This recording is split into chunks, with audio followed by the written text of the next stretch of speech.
नाशिक ग्रामीणच्या इगतपुरी तालुक्यातील बोरटेंबे परिसरात बुधवार 22 एप्रिल 2026 रोजी दुपारी 2 वाजेच्या दरम्यान फिर्यादी निर्मल रामदास चव्हाण वय 55 राहणार राजराजेश्वरी धाम बोरटेंबे फाटा इगतपुरी नाशिक ही महिला घरी एकटी असताना या संधीचा फायदा घेत 2 बुरखाधारी पुरुष महिला घरात घुसले.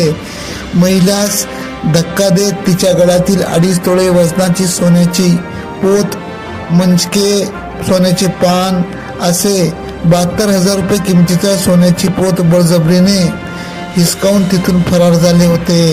महिलेने तात्काळ परिवारासह इगतपुरी पोलीस ठाणे गाठत इगतपुरी पोलिसांना तक्रार दिली. तसेच तपासाची सूत्रे हाती घेत सीसीटीव्ही फुटेज व गोपनीय माहितीवरून आकाश कुमार अक्षय कुमार वय 33 राहणार जिंदाल कंपनी मुंडेगाव इगतपुरी तसेच सोनी दशरथ यादव वय 40 राहणार बोरटेंबे इगतपुरी या बंटी बबलींना ताब्यात घेत विचारपूस केली असता त्यांनी गुन्ह्याची कबुली दिली. सदरचा तपास इगतपुरी पोलीस ठाण्याचे वरिष्ठ पोलीस निरीक्षक सारिका अहिरराव यांच्या मार्गदर्शनाखाली पोलीस उपनिरीक्षक अमोल गायधनी, मारुती मेमाने, निलेश देवराज, विलास धारणकर, विजय रुंद्रे, महेंद्र गवळी, मंदा मथे, दीपक मोरे यांनी केली. AKP न्यूज साठी भागीरथ आतकरी, इगतपुरी, नाशिक.